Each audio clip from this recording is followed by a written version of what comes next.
അടുക്കള കയറി ജോലി ചെയ്യാൻ എനിക്ക് ശരിക്കും പറഞ്ഞാൽ എനിക്ക് മടിയാണ്. എനിക്ക് ഇഷ്ടമല്ല, പ്രത്യേകിച്ച് ഈ ക്ലീനിങ്.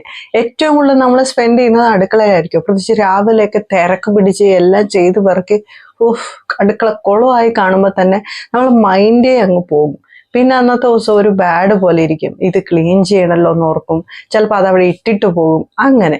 അങ്ങനെയുള്ളവർക്ക് വേണ്ടിയിട്ട് പറ്റിയിട്ടുള്ള ഒരു ബെസ്റ്റ് ആയിട്ട് ഞാൻ പറയട്ടെ, ഇത് എല്ലാവർക്കും പ്രാക്ടീസ് ചെയ്ത് നോക്കാം കേട്ടോ.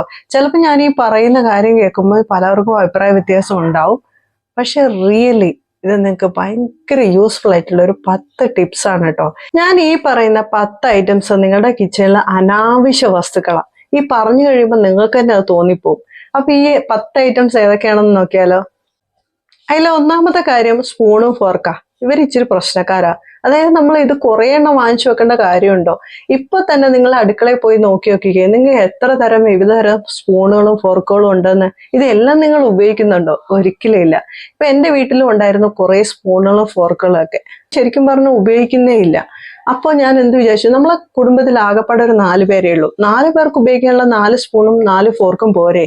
അതുകൂടാതെ ആരെങ്കിലും ഒരു എക്സ്ട്രാ വന്നെങ്കിൽ, ഞങ്ങളിവിടെ റെന്റഡ് ഹൗസിലാണ് താമസിക്കുന്നത്. അപ്പൊ വർഷത്തിൽ 1-2 തവണ ആരെങ്കിലും വന്നാലേ അപ്പൊ അത്രത്തോളം സാധനം എന്തിനാണ്? ഒന്നാമത് നമ്മുടെ ബാംഗ്ലൂരൊക്കെ ഉള്ള റെന്റൽ കിച്ചൺ എന്ന് പറയുമ്പോൾ വളരെ സ്മോൾ ആയിരിക്കും, ചെറിയ സ്പേസേ ഉണ്ടാവുള്ളൂ. അപ്പോഴാണ് ഞാൻ എന്ത് ചെയ്തത്, ഈ സാധനങ്ങളൊക്കെ കുറച്ച് ഒഴിവാക്കാന്ന് വിചാരിച്ചത്. അങ്ങനെ ആവശ്യക്കാർക്ക് ഞാൻ അത് കൊടുക്കുകയാണ് ചെയ്തത്. പിന്നെ നമുക്ക് ആരെങ്കിലുമൊക്കെ വരുന്നുണ്ടെങ്കിൽ അവർക്ക് ഉപയോഗിക്കാനായിട്ട് എക്സ്ട്രാ ഒരു 6 തൊട്ട് 10 വരെ സ്പൂണുകൾ നമുക്ക് ആവാം. അത്രേ എൻ്റെ ആവശ്യമുള്ളൂ. അല്ലെങ്കിൽ നമ്മൾ ഇത് എന്ത് പറ്റുമെന്ന് വെച്ച് കഴിഞ്ഞാൽ കുറെ എണ്ണം വാങ്ങിച്ചു വെക്കുമ്പോൾ പൊടിയൊക്കെ പിടിക്കും. എപ്പോഴെപ്പോഴും അത് എടുത്ത് തുടച്ചു വെക്കുക, ക്ലീൻ ചെയ്ത് വെക്കുക. അതുകൂടാതെ അതൊരു മെസ്സി ആയിട്ട് ആ ഒരു സ്പേസ് ഇരിക്കും. അപ്പൊ ഇത് നിങ്ങളൊന്ന് ചെക്ക് ചെയ്ത് നോക്കൂ. ഇത്തരത്തിൽ ഒരുപാട് സ്പൂണുകളും കാര്യങ്ങളും ഉണ്ടെങ്കിൽ ഒന്നെങ്കിൽ അത് ഒഴിവാക്കുകയോ അല്ലെങ്കിൽ ആവശ്യമായിട്ടുള്ള ആൾക്കാർക്ക് കൊടുക്കുകയോ ചെയ്യുക. ഇനി രണ്ടാമത്തെ സാധനം എന്ന് പറയുന്നത് ക്രോക്കറി സെറ്റുകളാണ്. ഒന്ന് ആലോചിച്ച് നോക്കിക്കേ, ചില വീടുകളിലൊക്കെ പ്രത്യേകം ക്രോക്കറിക്ക് വേണ്ടി തന്നെ ഒരു ഷെൽഫ് ഉണ്ടാവും. ചില ആൾക്കാർക്ക് പുതിയ പ്രോഡക്റ്റുകളോടൊക്കെ ഭയങ്കര ഇഷ്ടമായിരിക്കും. ഭയങ്കര ക്യൂട്ടായിട്ടുള്ള പ്രോഡക്റ്റുകൾ സൂക്ഷിക്കുന്നവരുണ്ട്. അവരുടെ മൈൻഡിന് ചിലർക്ക് ഭയങ്കര ഹാപ്പി ആയി കിട്ടുന്ന കാര്യമായിരിക്കും അല്ലേ. പക്ഷെ നിങ്ങളിത് റിയാലിറ്റി ആയിട്ടൊന്ന് ചിന്തിച്ച് നോക്കിക്കേ. ഒരുപാട് ഡിഫറെന്റ് ഡിസൈൻസിലുള്ള ക്രോക്കറി സെറ്റുകളും കാര്യങ്ങളൊക്കെ വാങ്ങിച്ചു വെക്കുന്നത്. നമ്മൾ പൊതുവെ ഇത് വാങ്ങിച്ചു വെക്കുന്നത് നമ്മളുടെ വീട്ടിൽ നമ്മൾ ചിലപ്പോൾ ഏതെങ്കിലും പഴയ പാത്രങ്ങളൊക്കെ എടുത്തിട്ടായിരിക്കും അതിൽ ഭക്ഷണം കഴിക്കുന്നത്. പക്ഷെ വേറെ ആരെങ്കിലും വരുമ്പോൾ, ഗസ്റ്റുകൾ വരുമ്പോൾ അവർക്കായിട്ട് നല്ല ക്യൂട്ടായിട്ടുള്ള പാത്രത്തിലൊക്കെ കൊടുക്കാന്ന് വിചാരിച്ചായിരിക്കും നമ്മളിതിങ്ങനെ വാങ്ങിച്ച് സൂക്ഷിച്ചു വെക്കുന്നത്. പൊതുവെ കട്ട്ലറി എന്നൊക്കെ പൊതുവെ ക്രോക്കറി എന്നൊക്കെ പറഞ്ഞു കഴിഞ്ഞാൽ അതൊക്കെ പൊട്ടുന്ന ഐറ്റംസുമാണ്. ഇത്രയധികം സാധനത്തിന്റെ ആവശ്യമുണ്ടോ? അങ്ങനെ നിങ്ങൾക്ക് ഗസ്റ്റുകൾ വരുമ്പോൾ കൊടുക്കണമെങ്കിൽ തന്നെ അത്യാവശ്യം ഒരു സെറ്റ് 2 സെറ്റ് എക്സ്ട്രാ, അതിനപ്പുറം നിങ്ങൾക്ക് ആവശ്യമില്ല. അതിനുവേണ്ടി പ്രത്യേകമായിട്ട് ഒരു ഓർഗനൈസർ മേടിക്കണം. പ്രത്യേകമായിട്ട് അത് ഒതുങ്ങിയിരിക്കണം. അത് ക്യൂട്ടായിട്ട് വെളിയിൽ കാണുന്ന രീതിയിൽ ഓർഗനൈസർ വേണം. ഇതിനെല്ലാം നമ്മൾ ആ ഒരു പുതിയ ഓർഗനൈസർ വാങ്ങിക്കുന്ന കാശ് മുടക്കണം. അതും ഒരു സ്പേസ് പോകുന്ന കാര്യമാണ്. അപ്പൊ അതുകൊണ്ട് ഇത്രത്തോളം ക്രോക്കറി യൂണിറ്റ്സിൽ നിങ്ങൾക്ക് ക്രോക്കറി ആവശ്യമുണ്ടോ എന്നുള്ളത് നോക്കുക. ഭംഗിക്ക് വേണ്ടിയിട്ട് കൂടുതൽ വാങ്ങിച്ച് സ്റ്റോക്ക് ചെയ്യാതിരിക്കുക. അത് വീണ്ടും നിങ്ങൾക്ക് ഇരട്ടി പണിയാണ് തരുന്നത്. ഇനി മൂന്നാമത്തേന്ന് പറയുന്നത് ബോട്ടിലുകളാണ്.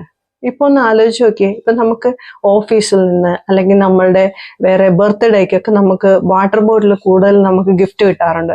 ഞങ്ങൾക്ക് എല്ലാ വർഷവും കിട്ടാറുണ്ട്. അതായത് കുട്ടികളുടെ ബർത്ത്ഡേക്ക് ഒട്ടുമിക്കാലും നമുക്ക് കിട്ടുന്നത് ഈ വാട്ടർ ബോട്ടിലൊക്കെ ആയിരിക്കും. കാരണം സ്കൂളിൽ ഉപയോഗത്തിന് ആവശ്യമാവട്ടെ എന്ന് വിചാരിച്ചായിരിക്കും ആൾക്കാരത് തരുന്നത്. കൊച്ചു കുട്ടികളല്ലേ, അവർക്ക് വേറെ എന്തൊക്കെയാ കൊടുക്കാൻ പറ്റുക. അപ്പം കൂടുതലും ബോട്ടിൽസ് കിട്ടാറുണ്ട്. അതുകൂടാതെ ഇപ്പൊ എന്ന് വെച്ച് കഴിഞ്ഞാൽ വലിയ വാട്ടർ ബോട്ടില്, ക്യൂട്ടായിട്ട് നമുക്ക് വെള്ളം കുടിക്കാനായിട്ട് സൈഡിൽ വെക്കാൻ ഒരു വാട്ടർ ബോട്ടില്, അങ്ങനെ നിറയെ വാട്ടർ ബോട്ടിൽ ആ ബ്യൂട്ടിഫുൾ ആയിട്ട് അതിന്റെ ഭംഗിക്ക് വേണ്ടി നമ്മൾ വാങ്ങിക്കുന്നതായിരിക്കും. പക്ഷെ അത്രയും വാട്ടർ ബോട്ടിൽ നമ്മൾ ഉപയോഗിക്കുന്നില്ല. അതിന് പ്രത്യേക സ്പേസും കണ്ടുപിടിക്കണം. അപ്പോൾ ആവശ്യത്തിന് എല്ലാവർക്കും, ഇപ്പൊ നമ്മുടെ വീട്ടിൽ 4 പേരാണ്, 4 പേർക്ക് ഓരോ വാട്ടർ ബോട്ടില്. അതുകൂടാതെ ട്രാവലൊക്കെ പോകുന്നുണ്ടെങ്കിൽ കുറച്ച് വലിയൊരു വാട്ടർ ബോട്ടിൽ, ആവശ്യത്തിനൊരു വാട്ടർ ബോട്ടിൽ, അത്രയല്ലേ വേണ്ടൂ. അതിനുവേണ്ടി ഒരുപാട് വാട്ടർ ബോട്ടിൽ ആവശ്യമുണ്ടോ എന്നുള്ളത് ഒന്ന് ചിന്തിക്കേണ്ടിയിരിക്കുന്നു. ഇനി അടുത്തെന്ന് പറയുന്നത് കോഫി മഗ്ഗുകളാണ്. ഈ കോഫി എന്ന് പറയുന്നത് ഒരു കോസി ആയിട്ടുള്ള, അല്ലെങ്കിൽ ഒരു ഒരു ഈസ്തറ്റിക് ആയിട്ടുള്ള ഒരു വൈബിലേക്കാണ് ഈ കോഫിയുടെ കാര്യം പോയിക്കൊണ്ടിരിക്കുന്നത്. കോഫി മെഷീൻസ്, അതേപോലെ കോഫി കുടിക്കാൻ പ്രത്യേകം ഗ്ലാസ്സുകൾ, മഗ്ഗുകൾ, ഇതൊക്കെ വാങ്ങിക്കേണ്ടെന്നല്ല. നിങ്ങൾക്ക് ഇഷ്ടത്തിന് ക്യൂട്ടായിട്ടുള്ള ഒരു ഐറ്റം 2 ഐറ്റം അതിൽ കൂടുതൽ നിങ്ങൾ ഓവറായിട്ട് നിങ്ങൾ പർച്ചേസ് ചെയ്യാൻ നിൽക്കാതിരിക്കുന്നത്. കാരണം ഇതൊക്കെ ഇങ്ങനെ വളരെ വ്യത്യസ്തമായ രീതിയിലുള്ള കോഫി മഗ്ഗുകളും കാര്യങ്ങളും ഒക്കെ ഇഷ്ടംപോലെ ഇങ്ങനെ വന്നുകൊണ്ടേയിരിക്കും. അപ്പൊ അതനുസരിച്ച് ഓരോ തവണ നിങ്ങൾ വാങ്ങിക്കൊണ്ടിരുന്നു കഴിഞ്ഞാൽ ഇതിങ്ങനെ ക്യൂട്ടായിട്ട് നമ്മളുടെ ഏതെങ്കിലും ഒരു സ്പേസ് ഇങ്ങനെ കളഞ്ഞുകൊണ്ട് ഇങ്ങനെ ഇരിക്കുകയുള്ളൂ. അപ്പോൾ അതിനെ നിങ്ങൾ ശ്രദ്ധിക്കുക. ആവശ്യത്തിനുള്ള സാധനങ്ങൾ മാത്രം മേടിക്കുക. കണ്ട് നമുക്ക് ഭംഗി കയറി നമ്മൾ വാങ്ങിച്ചു കഴിഞ്ഞാൽ നമ്മുടെ പണം നഷ്ടമാണ്, സ്പേസും നഷ്ടമാണ്. ഇതൊക്കെ ക്ലീൻ ചെയ്ത് തുടച്ച് പറക്കി വെക്കുകയും വേണം. ഇനി അടുത്തെന്ന് പറയുന്നത് ഇപ്പം നമ്മൾ ബാംഗ്ലൂരൊക്കെ ഉള്ള ആൾക്കാർക്ക് അറിയാം, നമുക്ക് ഡിമാർട്ടിൽ പൊതുവെ നമ്മൾ പോകാറുണ്ട്. അവിടെ നമുക്ക് റീയൂസബിൾ ആയിട്ടുള്ള ഒരു കവർ കിട്ടും. ഈ കവർ ഇങ്ങനെ ചേർത്ത് വെച്ച് എനിക്ക് പണ്ട് എൻ്റെ വീട്ടില് ഞാൻ ഈ വീട് ഷിഫ്റ്റ് ചെയ്യുന്ന സമയത്താണ് ഞാൻ ഈ മുകളിലെ തട്ടില്, അതായത് ഈ കവറുകളെല്ലാം വാങ്ങിച്ചിങ്ങനെ നിറയെ ഒരു വലിയൊരു സഞ്ചിക്കകത്ത് നിറച്ച് വെച്ചിരിക്കുക. അപ്പം ഇത് ആ സമയത്ത് വരുന്ന സമയത്ത് ഞാൻ എന്ത് ചെയ്ത്, ഞാനത് കളഞ്ഞിട്ടാണ് വന്നത്. കാരണം അതിന് താഴെ വെക്കാൻ സ്പേസ് ഇല്ലാത്തതുകൊണ്ടാണ് ഞാൻ മുകളിലെടുത്തിട്ടത്. അവിടെയും അത് ഇങ്ങനെ വല പിടിച്ച് പൊടി പിടിച്ച് ഡസ്റ്റ് ആവുമെന്നല്ലാണ്ട് അതിനെക്കൊണ്ട് വേറെ ഒരു ഉപയോഗം ഉണ്ടായിരുന്നില്ല.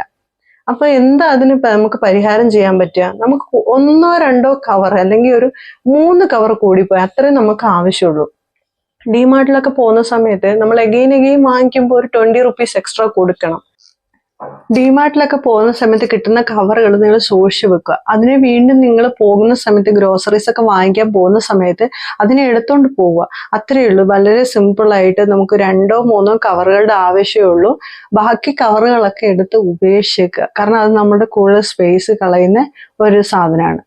ഈ അടുത്തെന്ന് പറയുന്നത് അനാവശ്യമായിട്ട് ഓർഗനൈസേഴ്സ് വാങ്ങിക്കുക എന്നുള്ളതാണ്. ഓർഗനൈസേഴ്സ് ചുമ്മാ നിങ്ങൾ വാങ്ങിച്ചു കഴിഞ്ഞാൽ ആ ഓർഗനൈസേഴ്സ് തന്നെ നമ്മളുടെ സ്പേസ് കളയും. എനിക്ക് എൻ്റെ ഒരു ഇഷ്ടം ഞാൻ പറയാം. എനിക്ക് കിച്ചണിൽ കൗണ്ടർ ടോപ്പ് ക്ലീൻ ആയിട്ടിരിക്കുന്നതാണ് ഇഷ്ടം. അതായത് കൗണ്ടർ ടോപ്പിൽ ഒരു നല്ലൊരു ഓർഗനൈസർ, അത്യാവശ്യം നമ്മളുടെ ഡെയിലി നമ്മൾ എടുക്കുന്ന ഓയില് ഷുഗർ ഇതൊക്കെ വെക്കാനുള്ള ഒരു കുഞ്ഞൊരു ഓർഗനൈസർ, അത്രേ എനിക്ക് ആവശ്യമുള്ളൂ.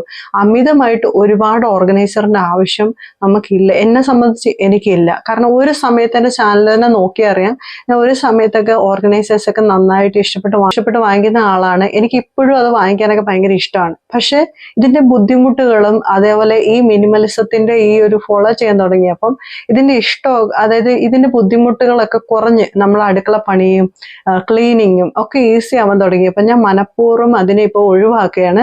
ഇഷ്ടം വാങ്ങിക്കാൻ തോന്നും, അപ്പോഴും എൻ്റെ മനസ്സിനെ ഞാൻ പിടിച്ചു നിർത്തിയിട്ട് ഞാൻ വാങ്ങിക്കാൻ പോവാറില്ല. പിന്നെ എക്സ്പയറി കഴിഞ്ഞ് ഒരുപാട് മസാലകൾ നമ്മുടെ മസാല ബോക്സിനകത്ത് നോക്കിക്കഴിഞ്ഞാൽ കാണാൻ വേണ്ടി പറ്റും. അപ്പൊ അതുകൊണ്ട് തന്നെ മസാലകൾ എക്സ്പയറി ആയിട്ടുള്ള കാര്യങ്ങളും സ്പൈസസ് സോസുകൾ ഫ്രിഡ്ജിലൊക്കെ ഒന്ന് ചെക്ക് ചെയ്ത് നോക്കിയേ. സോസുകളോ എന്തെങ്കിലും നമ്മൾ ഇത്ര നാളായിട്ട് ഉപയോഗിക്കാത്തതോ കുറെ നാൾ കഴിഞ്ഞ് ഒരു 6-7 മാസമായിട്ടും ഉപയോഗിക്കാത്തതായിട്ടുള്ള സാധനങ്ങളൊക്കെ കാണും. അപ്പൊ ഇങ്ങനെയുള്ള എക്സ്പയറി ആയിട്ടുള്ള പ്രോഡക്റ്റുകളൊക്കെ പെട്ടെന്ന് തന്നെ റിമൂവ് ചെയ്യാൻ വേണ്ടി നോക്കുക, അതൊക്കെ കളയാൻ വേണ്ടി നോക്കുക. കാരണം ഇത് വീണ്ടും അവിടെ ഇരുന്ന് ഉപയോഗിച്ചു കഴിഞ്ഞാൽ വീണ്ടും നിങ്ങൾ എപ്പോഴെങ്കിലും ഉപയോഗിക്കാനും പോകുന്നില്ല. ഉപയോഗിച്ചു കഴിഞ്ഞാൽ അത് ആരോഗ്യത്തിനും മോശമാണ്. അപ്പൊ അത്തരത്തിലുള്ള പ്രോഡക്റ്റുകൾ നമ്മൾ കിച്ചണിൽ നിന്ന് ഒഴിവാക്കാൻ വേണ്ടിയിട്ട് നോക്കുക. ഇനി അടുത്തെന്ന് പറയുന്ന അനാവശ്യമായിട്ട് ലിഡുകൾ പൊട്ടിയ അല്ലെങ്കിൽ വീണ്ടും നമുക്ക് ഉപയോഗ ആവശ്യത്തിനായിട്ട് വരും, എന്തിനാ കളയുന്നതെന്ന് പറഞ്ഞ് ചില സാധനങ്ങളൊക്കെ നമ്മൾ എടുത്തു വെക്കാറുണ്ട്. പൊതുവെ എനിക്ക് തോന്നുന്നു നമ്മൾ അമ്മമാരൊക്കെ അത് ചെയ്യാറുണ്ട്. പക്ഷെ ഇത്രയും സാധനങ്ങൾ വാങ്ങിച്ചു നോക്കി. ഇപ്പൊ ഞാൻ പറയാം, എൻ്റെ അമ്മ തന്നെയാണെങ്കിൽ ഞാൻ പറയാം, പിന്നീട് എന്തെങ്കിലും ഒരു ആവശ്യത്തിന് ഉപയോഗം വരുമെന്നും പറഞ്ഞ് കളയണ്ടെന്നും പറഞ്ഞിട്ട് പഴയ ഹോർലിക്സ് ഒക്കെ വാങ്ങിച്ചിട്ടുണ്ടെങ്കിൽ അതിന്റെ കുപ്പിയോ ഒക്കെ ഇങ്ങനെ എടുത്തെടുത്ത് വെക്കും. പക്ഷെ ഇതിനൊരു ഉപയോഗമൊന്നും വരില്ല. അത്രത്തോളം സാധനങ്ങൾ നമ്മൾ വീട്ടിൽ നമ്മളുടെ ഒരു സാധാരണ കുടുംബത്തിൽ നമ്മൾ അത്രത്തോളം സാധനങ്ങളൊന്നും ഉപയോഗിക്കാൻ പോകുന്നില്ല. ഭയങ്കര ഹെവി കുക്കിങ്, ഭയങ്കര എന്താ പറയുക ഈസ്തറ്റിക് കുക്കിംഗ് ഒന്നും നമ്മൾ ചെയ്യാൻ പോകുന്നില്ല. അതുകൊണ്ട് നോർമലായിട്ട് നമ്മുടെ വീട്ടിലുണ്ടാവുന്ന സ്പൈസസ് സാധനങ്ങളൊക്കെ തന്നെ കാണുള്ളൂ. അപ്പൊ അതിനുവേണ്ടി ഇത്രത്തോളം നമ്മൾ സൂക്ഷിച്ച് വെച്ചിട്ട് കാര്യമില്ല. ഇത് പിന്നീട് വിറക് വരയിലാണ് ഈ കൊണ്ടുവെക്കുന്നത്. ചാക്കിൽ നിറഞ്ഞു കഴിയുമ്പോൾ അത് വിറക് വരെ കൊണ്ടുവെക്കും. വീണ്ടും ഇതേ പ്രോസസ്സ് വരുന്നു. കുറച്ചാൾ കഴിയുമ്പോൾ വീണ്ടും ഇത് നിറയത് വീണ്ടും കൊണ്ടുവെക്കുന്നു. ഇതുകൊണ്ട് 2 അപകടങ്ങൾ. ഒന്ന്, ആ സ്പേസ് നിറഞ്ഞിരിക്കുമ്പോൾ എന്തെങ്കിലും ഇഴജന്തുക്കൾ വന്ന് കയറിയാൽ പോലും നമ്മൾ അറിയാൻ പോകുന്നില്ല. ഇപ്പൊ അറിയാമല്ലോ, നാട്ടിലൊക്കെ കുറെ ന്യൂസ് ഒക്കെ നമ്മൾ കാണുന്നില്ലേ. സോ അതിനൊരു ഇട കൊടുക്കാതിരിക്കുക. രണ്ടാമത്തെ കാര്യം, അത്രയും സ്പേസ് പോകും. കുറെ ചാക്കുകെട്ട് നിറയുമ്പോൾ ഈ എത്രത്തോളം സ്പേസ് അത് എടുക്കുമെന്ന് നമുക്ക് തന്നെ ഊഹിച്ചു നോക്കാവുന്നേ ഉള്ളൂ. സോ ഇത്തരത്തിലുള്ള കാര്യങ്ങൾ റിപ്പീറ്റ് അടിച്ച് ചെയ്യാതെ നോക്കുക. അടുത്തെന്ന് പറയുന്ന മൾട്ടിപ്പിൾ ആയിട്ടുള്ള ഓർഗനൈസേഴ്സ്, ഗാഡ്ജറ്റുകൾ. അപ്പൊ നമ്മളെ വീട്ടില് ഇപ്പൊ അറിയാലോ, ഇന്നത്തെ ഒരു ട്രെൻഡിനനുസരിച്ച് ഓരോ ആഴ്ചയിലെന്ന് പറയുന്ന പോലെ പ്രോഡക്റ്റ് ഡിസൈൻസും ഇന്നോവേറ്റീവ് ആയ പ്രോഡക്റ്റുകളൊക്കെ വന്നുകൊണ്ടിരിക്കും. അതനുസരിച്ച് നമ്മളത് വാങ്ങിക്കൊണ്ടിരിക്കാൻ നിന്ന് കഴിഞ്ഞാൽ നമ്മുടെ പൈസ ശരിക്കും പോകുന്നത് എവിടെയാണ്? നമുക്ക് യൂസ്ഫുൾ ആയിട്ടുള്ള ഒരു പ്രോഡക്റ്റ് നമുക്ക് മതി. ഒരു എക്സാമ്പിൾ പറയുകയാണെങ്കിൽ ചോപ്പർ. അപ്പൊ ചോപ്പർ, പലതരത്തിലുള്ള ചോപ്പർ, പുതിയ പുതിയ ട്രെൻഡി ആയിട്ടുള്ള സാധനങ്ങൾ ഇപ്പൊ മാർക്കറ്റിൽ അവൈലബിൾ ആണ്. ഇതൊക്കെ നമ്മൾ സോഷ്യൽ മീഡിയയിലൂടെ ഒക്കെ കാണുമ്പോൾ നമുക്കത് വാങ്ങിക്കണം എന്നുള്ള ഒരു കൊതിയൊക്കെ തോന്നും. അങ്ങനെ അത് വാങ്ങിച്ചു വെക്കണ്ട. നമുക്ക് ഉപയോഗം തരുന്ന ഒരേ യൂസ് ആയിട്ടുള്ള മൾട്ടിപ്പിൾ ആയിട്ടുള്ള സാധനങ്ങൾ നമ്മുടെ വീട്ടിൽ കിച്ചണിലുണ്ടോ എന്നുള്ളത് ശ്രദ്ധിച്ചു നോക്കുക. ചിലപ്പോൾ അത് കാണാൻ സാധ്യതയുണ്ട്. അങ്ങനെ ഉണ്ടെങ്കിൽ അത് നിങ്ങൾ റിമൂവ് ചെയ്യുക. അപ്പൊ ഇത്രയും പ്രോഡക്റ്റുകളാണ്, ഇത്രയും കാര്യങ്ങളാണ് ഞാൻ എൻ്റെ കിച്ചണിൽ ഒന്ന് പ്രാക്ടീസ് ചെയ്ത മിനിമലിസം എന്ന് പറയുന്നത്. വളരെയധികം യൂസ്ഫുൾ ആണ്. എൻ്റെ കിച്ചൺ ഞാൻ ഒരിക്കൽ കാണിച്ചു തരാം. വളരെ സിമ്പിൾ ആണ്, മിനിമൽ ആണ്, ഒരുപാട് പ്രോഡക്റ്റുകളില്ല, അനാവശ്യമായിട്ടുള്ള കാര്യങ്ങളൊന്നുമില്ല. ഇതൊക്കെ ഒഴിവാക്കിയതിന് ശേഷം എനിക്ക് കിച്ചൺ ക്ലീൻ ചെയ്യാൻ തന്നെ വളരെ എളുപ്പമാണ്. ഒരു പോസിറ്റീവ് വൈബാണ്. ഇതിനു മുന്നേ ഞാൻ വിചാരിച്ചുകൊണ്ടിരുന്ന നല്ല ബ്യൂട്ടിഫുൾ ആയിട്ടുള്ള കിച്ചൺ ആക്കണം. അതിനനുസരിച്ചുള്ള സാധനങ്ങളൊക്കെ ഒരു സമയത്ത് ഞാൻ നല്ലോണം വാങ്ങിച്ചിട്ടുണ്ട്. പക്ഷെ അതൊന്നും ഉപയോഗത്തിൽ വന്നില്ല. കൂടുതൽ ക്ലീനിങ്ങും കൂടുതൽ പ്രശ്നവും, പ്രത്യേകിച്ച് നമ്മുടെ ഇന്ത്യൻ കുക്കിങ്സിന്, നമ്മുടെ കുക്കിങ്ങിന് ഓയിലും ഇതെല്ലാം ഇങ്ങനെ പറ്റിപ്പിടിച്ചിരിക്കും. അതേപോലെ മസാല സ്പൈസസ് ഒക്കെ യൂസ് ചെയ്യുന്നതാണ്. അതനുസരിച്ച് ഭയങ്കര ബ്യൂട്ടിഫുൾ ആയിട്ട് വെക്കാൻ പറ്റുന്ന കിച്ചൺ അല്ല എനിക്ക്. കാരണം ഞാൻ റെന്റഡ് ഹൗസിലും കൂടിയാണ് താമസിക്കുന്നത്. എപ്പോഴായാലും നമ്മളെ സ്വന്തം വീടല്ല, നമ്മൾ എങ്ങോട്ടെങ്കിലും പോകും. ഇപ്പൊ ഇതൊക്കെ എന്തിനാ വാങ്ങിക്കുന്നത് എന്നുള്ള രീതിയിൽ പിന്നെ ഞാനത് ഒഴിവാക്കിയതാണ്. ഒഴിവാക്കിയപ്പോഴാണ് ഇതിന്റെ ബെനിഫിറ്റ് എത്രത്തോളം ഉണ്ടെന്ന് ഞാൻ മനസ്സിലായത്. അപ്പൊ ഇന്നത്തെ വീഡിയോയിൽ ഷെയർ ചെയ്ത കാര്യങ്ങളൊക്കെ നിങ്ങൾക്ക് ഇഷ്ടപ്പെട്ടിട്ടുണ്ടെന്ന് വിചാരിക്കുന്നു. നിങ്ങൾക്ക് എന്തെങ്കിലും എതിർ അഭിപ്രായം ഉണ്ട്, കമന്റ്സ് ഉണ്ടെന്നുണ്ടെങ്കിൽ താഴെ, നിങ്ങൾക്ക് എന്തെങ്കിലും കമന്റ്സ് ഒക്കെ ഉണ്ടെന്നുണ്ടെങ്കിൽ താഴെ കമന്റ് ചെയ്യുക. വീഡിയോ ഇഷ്ടപ്പെട്ടിട്ടുണ്ടെങ്കിൽ ലൈക്ക് ചെയ്യുക. ലൈക്ക് ചെയ്താൽ മാത്രമാണ് നമ്മുടെ ചാനൽ ഈ നമ്മൾ ചെയ്യുന്ന വീഡിയോസും കാര്യങ്ങളും വേറെ ഉള്ളവരിലേക്ക് എത്തുള്ളൂ. അപ്പൊ അടുത്ത വീഡിയോയിൽ കാണാം. അതുവരെ ബൈ ബൈ.